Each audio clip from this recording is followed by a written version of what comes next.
નમસ્કાર, હું છું ગોપી ગાંગર અને આપ જોઈ રહ્યા છો નિર્ભય ન્યૂઝ. આપણી સાથે અત્યારે આમ આદમી પાર્ટીના અધ્યક્ષ ઈસુદાન ગઢવી જોડાયા છે, કારણ કે વિક્રમ ઠાકોર એમને ફોન આવ્યો તો અરવિંદ કેજરીવાલનો, અને વિક્રમ ઠાકોરે આજે પ્રેસ કોન્ફરન્સ પણ કરી અને ક્યાંય એવું કંઈ સ્પષ્ટતા નથી કરી. અરવિંદ કેજરીવાલને પણ મળશે, રાહુલ ગાંધીને પણ મળશે અને અમિત શાહને પણ મળશે, એવી એક વાત એમના દ્વારા કરવામાં આવી છે. ઈસુદાનભાઈ, શું કહેશો? કારણ કે અરવિંદ કેજરીવાલે તો સૌથી પહેલા ફોન કરી જ દીધો. જુઓ, આમ આદમી પાર્ટી છે ને ગોપીબેન, તમને ખબર છે કે આમ આદમી પાર્ટીમાં જે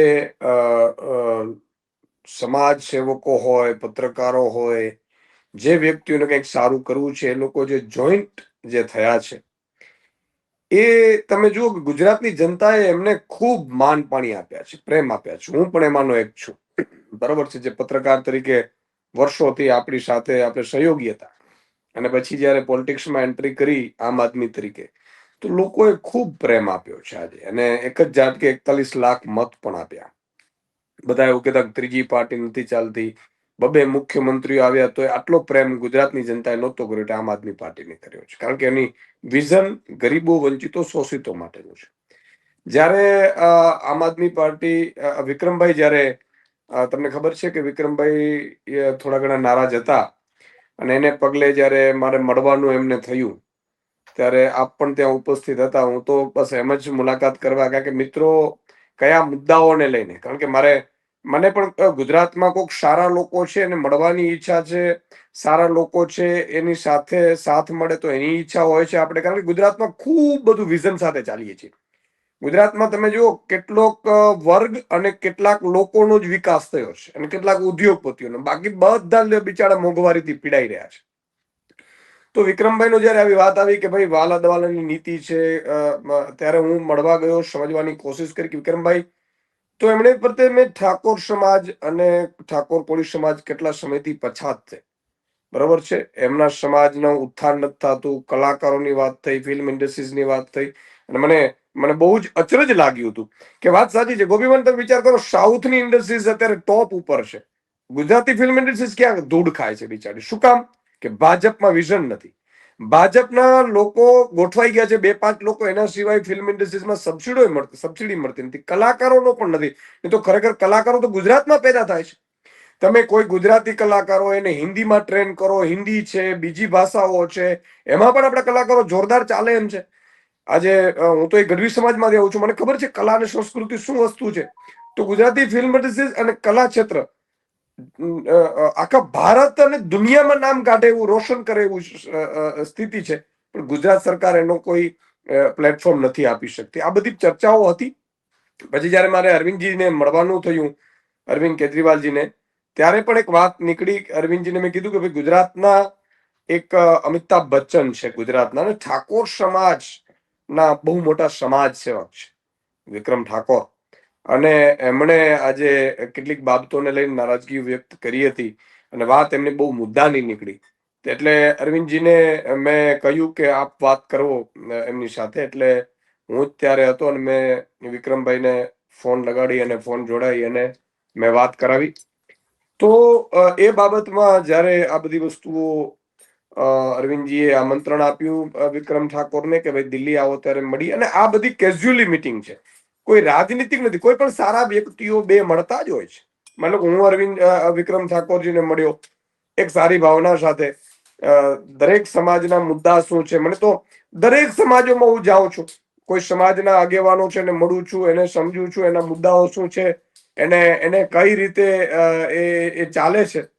તો આ બધી બાબતોને લઈને અરવિંદજીએ પણ સમજવાની કોશિશ કરી. અરવિંદજીને પણ એવું લાગ્યું કે બહુ જ સારું, વિક્રમભાઈનું વિઝન પણ ખૂબ જોરદાર હતું.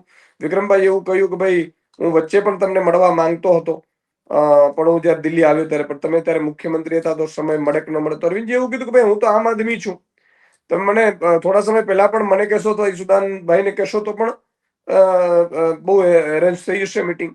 એટલે વિક્રમ ઠાકોરને ખૂબ ગમ્યું, અને એમણે કહ્યું કે હું દિલ્હી આવીશ ત્યારે ચોક્કસ મળીશ. પછી આજે પ્રેસ કોન્ફરન્સમાં શું થયું મારે કોઈ ખ્યાલ નથી, પણ આ બાબતની ચર્ચાઓ ચોક્કસ થયેલી. અરવિંદજીએ આમંત્રણ પણ આપ્યું હતું, અને વિક્રમભાઈ એવું કહ્યું હતું કે ચોક્કસ હું આપને મળવા આવીશ. એટલે વિક્રમ ઠાકોરે પણ એવું જ કીધું છે કે આમંત્રણ બધાએ આપ્યું છે, એટલે રાજનીતિ જોઈન કરવી કે નહીં એ હજી નક્કી નથી, પણ હા, મળવા માટે ચોક્કસથી જશે. તમને લાગે છે એમાંથી જ રાજનીતિની શરૂઆત થશે? જો હું તો બધાને કહું છું ગોપીબેન, મેં તો જોયું કે જેટલા પણ સારા સમાજ સેવકો છે, જેવા એક્સપર્ટ પત્રકારો છે, જેવા સમાજની પીડા સમજે છે, કેટલાક અધિકારીઓ છે કે જેઓ લોકો ઈમાનદારથી કામ કરે છે પણ સરકાર કરવા નથી, એ બધાને હું તો આમંત્રિત કરું છું કે આવો આમ આદમીમાં આપણે સૌ ગરીબો, વંચિતો, શોષિતો, મધ્યમ વર્ગ અને એમએસએમઈ નાના અને ગુજરાતનું વિઝન લઈને આખું ગુજરાતને ઊભું કરીએ ને, ન માત્ર ભારતમાં પરંતુ વિશ્વમાં ગુજરાતને નંબર 1 બનાવવાનું મારું નેમ છે. તમામ સમાજોનો વિકાસ થવો જોઈએ, તમામ ખેડૂતોનો વિકાસ થવો જોઈએ, તમામ શ્રમિકો મજૂરોનો વિકાસ થવો જોઈએ, નાનામાં નાના વ્યક્તિને સારામાં સારી શિક્ષણ વ્યવસ્થા મળવી જોઈએ, મફતમાં મળવી જોઈએ. આજે દુઃખ સાથે કહેવું પડે, ચાય પે ચર્ચાની વાત આવે, પેલી પરીક્ષા પે ચર્ચાની, તો પ્રધાનમંત્રી શ્રી પરીક્ષા પે ચર્ચા કરે છે. પણ પ્રધાનમંત્રી એવું કીધું કે પરીક્ષા પે ચર્ચા 12મા ધોરણમાં તમે હું કરું છું, પણ તમે મેડિકલમાં પાસ થશો, ચિંતા ન કરતા, કોઈ યુક્રેન જવાની જરૂર નહીં પડે, અહીંયા જ હું મફતમાં તમને મેડિકલ શિક્ષણ આપી શકીશ, એવું પ્રધાનમંત્રી કહે છે. પ્રધાનમંત્રી એવું કહે છે કોઈ યુનિવર્સિટીમાં જવાની જરૂર નથી, આપણે ટોપ ક્લાસ યુનિવર્સિટીમાં તમને ફ્રી શિક્ષણ મળશે, એવું કહે છે. પ્રધાનમંત્રી એવું કહે છે કે ભાઈ ધોરણ 10 પછી તમારે ક્યાંય સાયન્સમાં મફતમાં શિક્ષણ આપીશું, મફતમાં ક્લાસીસ કરાવીશું. કોઈએ પણ ગરીબ હોવાના કારણે, તો મધ્યમ વર્ગ હોવાના કારણે, રૂપિયાના કારણે કોઈ અટકવું ન જોઈએ, આવી વ્યવસ્થાઓ કહે છે. ખાલી ફાકા પોતદારી કરવી અને વિઝન વગરની વાતો. આજે ગુજરાતમાં નેતાઓ પાસે કોઈ જ વિઝન નથી ગોપીબેન. મને બહુ દુઃખ થાય છે, એક દિવસ જાય છે ને, એક દિવસ એમાં આપણું ગુજરાત કેટલું પાછળ વયું જાય છે. આજે મારા ખેડૂતો તમે જુઓ, દર વખતે લાઈનો લગાડે, ટેકાના ભાવે આપવા લાઈનો લગાડે, બિયારણ લેવા લાઈનો લગાડે. અચ્છા, અત્યારે ભાવો ડાઉન વયા જશે, ખેડૂતના ખેતરમાં આવશે એટલે ફરીથી ખેડૂતને વાવવું હશે ત્યારે આસમાન ઉપર હશે ભાવ.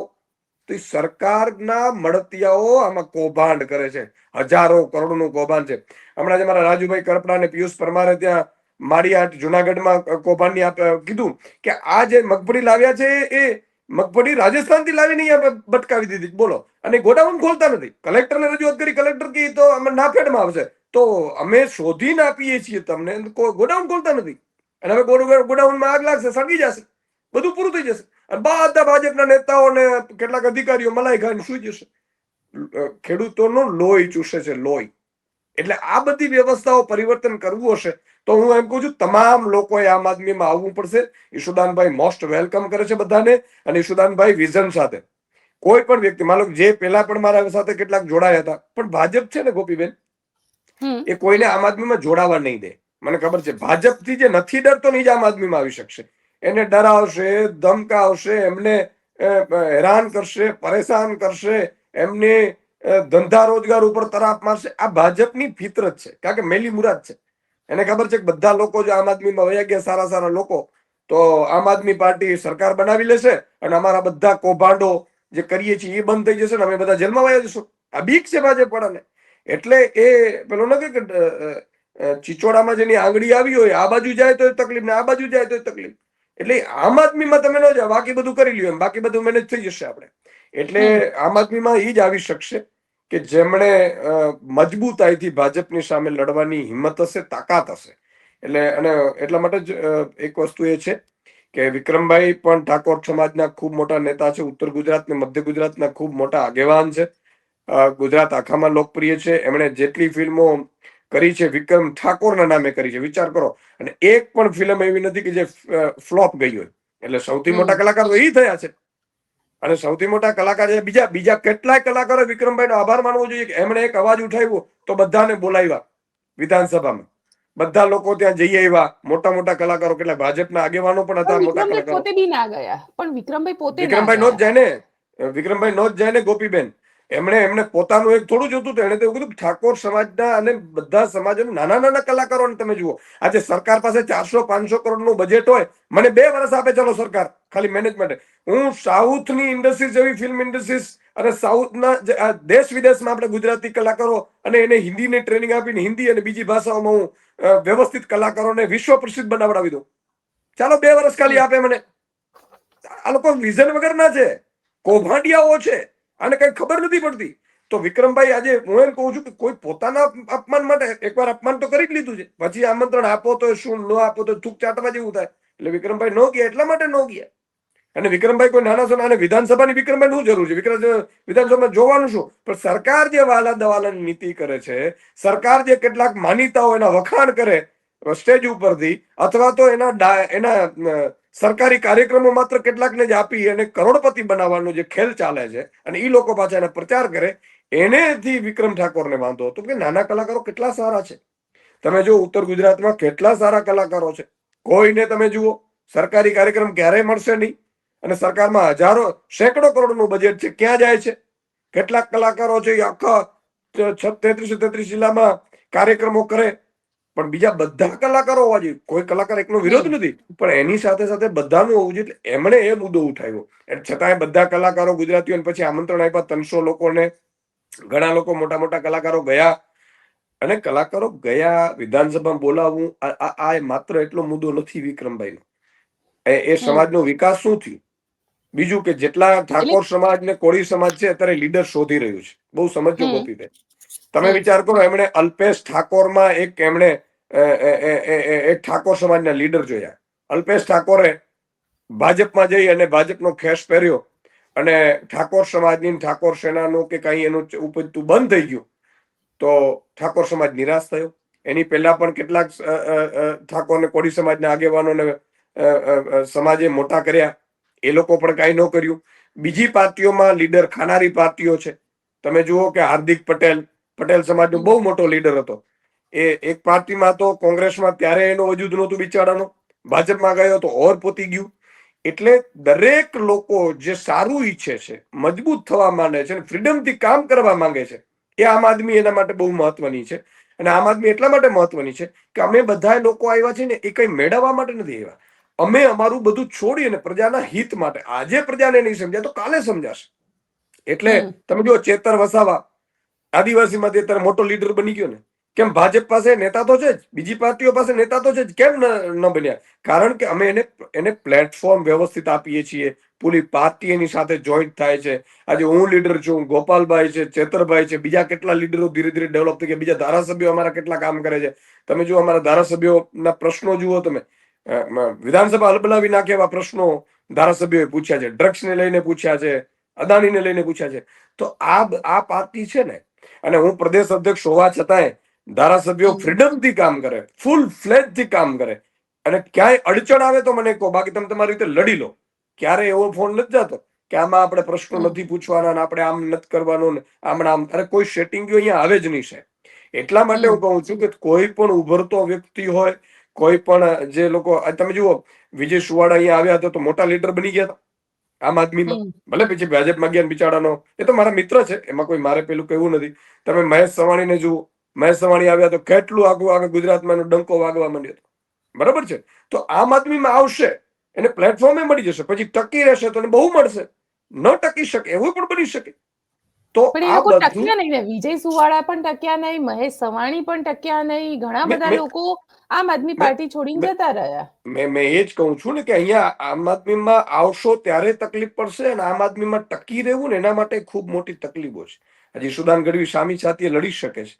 મારે કોઈ બિઝનેસ નથી કે મારે કોઈની સારાબારી નથી પડતી. બરોબર છે?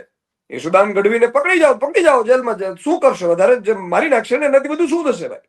તો એક્સિડન્ટ થશે તો અમે મરી જવાના છીએ, આપણે એટેક આવે તો મરી જવાના છીએ. તો અમે તો અમારું સર્વસ્વ સોંપીને આવ્યા છીએ, એને ઈશ્વર મદદ કરે. આજે તમે જુઓ આમ આદમી પાર્ટીનો ડંકો વાગે છે.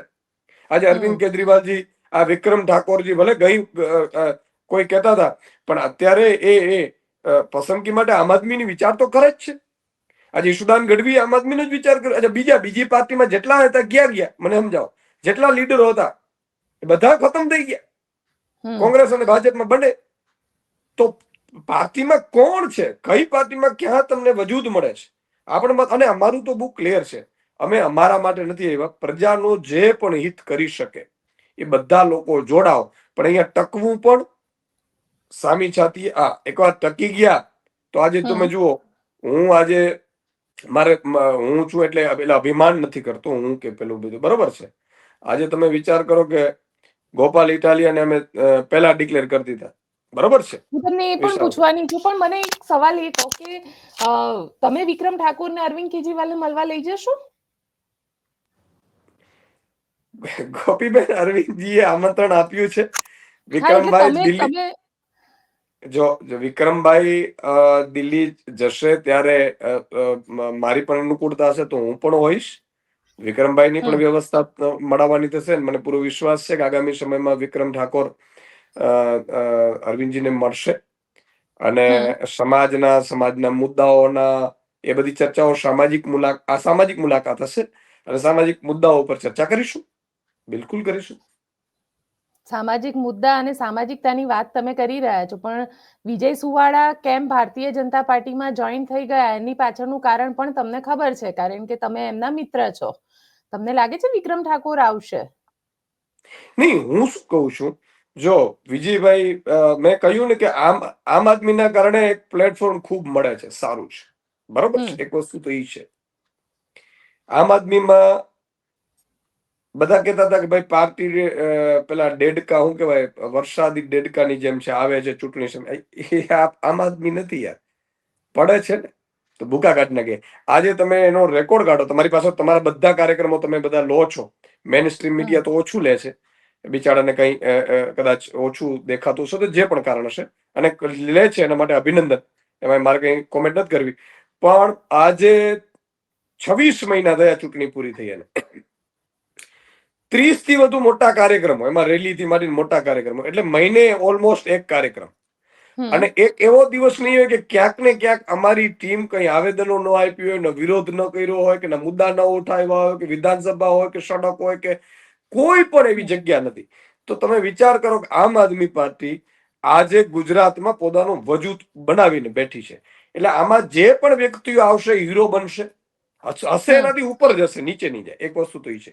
બીજું કે ફૂલ ફ્રીડમ સાથે કામ કરી શકશે. ત્રીજું કે જે લીડર હશે એની તાકાત પ્રમાણે એનો શક્તિનો અમે ઉપયોગ કરીએ છીએ. માનો કે અત્યારે ચેતરભાઈ છે તો દક્ષિણ ગુજરાત આખું સંભાળે છે, આદિવાસી પટો. 27 સીટ આવે, એની નીચે તાલુકા પંચાયતો સીટો, જિલ્લા પંચાયતની સીટો, નગરપાલિકાની સીટો, આ બધી સીટો પણ સારા સારા ઉમેદવારો પસંદ કરવાનું અને એમને જીતાડવાની જવાબદારી એની છે. એવી જ રીતે ઉત્તર ગુજરાતમાં, અત્યારે ઉત્તર ગુજરાત ને મધ્ય ગુજરાતમાં મારે અત્યારે વેક્યુમ ખૂબ મોટું છે. આગામી ફેબ્રુઆરીમાં હજારો તાલુકા પંચાયતની સીટો, જિલ્લા પંચાયતની સીટો, નગરપાલિકાની સીટો બધી ઉત્તર ગુજરાતમાં આવે છે. જે પણ હમ લીડરો જે સમાજના આવવા માંગતા હોય, બીજા ઘણા ઠાકોર સમાજના પણ મને હજી ફોન આવીને એ પણ આગામી સમયમાં જોઈન્ટ કરશે આમ આદમી. હું બધાને હમ કહું કે જે પોતાનો સમાજનું ભલું ઈચ્છે છે, બરોબર છે, એ આમ આદમી બેસ્ટ છે. આમ આદમી 27ની સરકાર બનાવવા માટેની તૈયારીઓ કરી રહી છે. અરવિંદ કેજરીવાલજી 1 એપ્રિલથી ખુદ પોતે ગુજરાતની જવાબદારીઓ સંભાળી રહ્યા છે, પર્ટિક્યુલરલી. એટલે 1 એપ્રિલ થી અરવિંદ કેજરીવાલ અહીંયા આવે છે? નહીં, આવવાના નથી. જે હમ પ્રભારીઓ, સહપ્રભારીઓ નિયુક્તિ થઈ છે, અમારી મિટિંગો થઈ છે, અમારી 6 મહિનાના અમે પ્રોજેક્ટ આની ડિસ્કશન કરી છે, 6 મહિનાના કાર્યક્રમોની. અને તમે આગામી હમ 3 થી 4 મહિનામાં જોશો કે અમારા કાર્યક્રમો અને અમારી જે ટીમો છે એ અત્યારથી લાગી જવાની છે. અને 3 થી હમ 4 મહિનામાં અમે ઓલમોસ્ટ એક સ્તરે સંગઠન વાળી વાત છે, કાર્યક્રમો વાળી છે. 182 વિધાનસભામાં હમ વિધાનસભાના પ્રભારી સહપ્રભારીઓની વાત છે, એ લગભગ ઓલમોસ્ટ 15-20 દિવસમાં પૂરું કરવાનું સાહેબે કહ્યું છે. એટલે હમ આખી નવેમ્બર ડિસેમ્બરમાં ધૂળની ડમરીઓ ઉડાડીશું, પછી અરવિંદ કેજરીવાલજી મોટી સભા કરવા આવવાના છે. અચ્છા, પણ સાથે સાથે વિસાવદરની ચૂંટણી પણ છે. તમે તો હજી ચૂંટણી અનાઉન્સ થાય એ પહેલા તમારા કેન્ડિડેટ અનાઉન્સ કરી દીધા, ગોપાલ ઇટાલિયાને. બિલકુલ. એટલે તમને એવું નથી લાગતું કે ખૂબ ઝડપી કરી દીધું? મેં કીધું ને કે આ અરવિંદ કેજરીવાલજી છે ભાઈ, અને અમારી આમ આદમી પાર્ટી એક સ્ટેપ આગળ ચાલે છે. તમે જો હમ 2022માં પણ તમે જોયું હશે, ગોપીબેન 6 મહિનાથી ઉમેદવારો જાહેર કર્યા હતા. 6 મહિનાથી. આજે ગોપાલભાઈમાં માનો કે અમારે પ્લસ પોઈન્ટ એ થયો કે ત્યારે ભાજપ ફફોડે છે કે સાલું કોને ઉતારીએ. કે મેં સાંભળ્યું છે કે એવું કીધું છે કે અમારે નથી લડવું, પેલો કે અમે લડી નહીં શક્યા, ફલાણ. અચ્છા, આમાં 2-3 ફાયદાઓ થાય. એક તો હમ 158 ગામો છે. ગોપાલભાઈને અત્યારે રોડમેપ મનોજ સોરઠિયા છે, તમે આખી ટીમો ઉતરી ગઈ છે. 158 ગામો છે, એમાં હમ 45 લોકોની ટીમ અત્યારે અમે નિયુક્ત કરી દીધી છે પ્રદેશની, બરાબર છે. એને 5-5, 7-7 ગામો આપી દીધા છે. આગામી 13 તારીખે મોટો એક કાર્યક્રમ પણ અમે પ્લાનિંગ કરી રહ્યા છીએ. અમારા બધાના લીડરોની અમે સભાઓનો પ્લાનિંગ કરી રહ્યા છીએ. ગોપાલભાઈ ત્યાં સુધી 158 ગામો ફરી રહેશે. કેટલાક 2-4 ઉમેદવારો હતા અમારા, એ પણ થોડા ઘણા નારાજ હોય, સ્વાભાવિક છે કે એને લઈ અને સાથે લઈ મનાવવા, આ બધી સમયે બધું મળી જાય. અને બહુ પર્ટિક્યુલરી સ્ટ્રેટેજી વાઇઝ અમે જઈએ છીએ. અમને ખબર છે કે અમારે ક્યાં લડવું છે. અમે સામેવાળો શું અપનાવે છે સ્ટ્રેટેજી, એમાં અમે ક્યારેય પડતા નથી. અમારી સ્ટ્રેટેજી અમે ચાલીએ છીએ, અમારી આ છે, અને એમાં પછી જે પણ પરિણામ આવે પણ બહુ ક્લિયર કટ સાથે અમે જઈએ છીએ. અને એ જ ઉદ્દેશથી તમે જોજો 2027માં પણ 6 મહિના પહેલા અમારા લગભગ ઓલમોસ્ટ 50% ઉમેદવારો અમે જાહેર કરી દીધા છે. એટલે હજી કોંગ્રેસ સાથે તમારું ગઠબંધન નક્કી નથી થયું વિસાવદરને લઈને, અને તમે એ પહેલા જ 27ની ચૂંટણીની ચર્ચા કરવા લાગ્યા. ગોપીબેન, મેં કહ્યું એમ કે અગાઉ પણ લોકસભા વખતે પણ અમારા ભાગમાં પેટા ચૂંટણીમાં વિસાવદર હતી જ, અને ત્યારે બધી સીટો ઉપર કોંગ્રેસ લડે અને આમ આદમી વિસાવદર ઉપર લડે એવી ચર્ચા થયેલી. પછી વાવ વખતે પણ ચર્ચા થયેલી. એટલે એ અમારા ભાગમાં તો છે ને. કોંગ્રેસે ત્યારે કહ્યું પણ ખરું. મને પૂરો વિશ્વાસ છે કે કોંગ્રેસનો સ્થાનિક નેતૃત્વ ને પ્રદેશ નેતૃત્વ એ પોતાના વાયદા ઉપર ઉભું રહેશે. સ્વાભાવિક છે, વિશ્વાસ છે. અને છે બધા મારા મિત્રો જ છે. અમારું સૌનું એક જ લક્ષ્ય છે કે ભાજપને આપણે જીતવી નથી દેવી. એમાં માની લો કેટલાક લોકો કોઈ અપક્ષ બપક્ષ કરે ભાજપના ઈશારે, તો એનો પ્રશ્ન છે. એટલે ભાજપ તો બધા હથકંડા અપનાવશે. ભાજપ તો એવું પ્લાનિંગ કરશે, ગઠબંધન ના થવું જોઈએ, તૂટવું જોઈએ, વિસાવદરમાં આમ થવું જોઈએ, થમ જોઈએ, એમ બધું કરશે.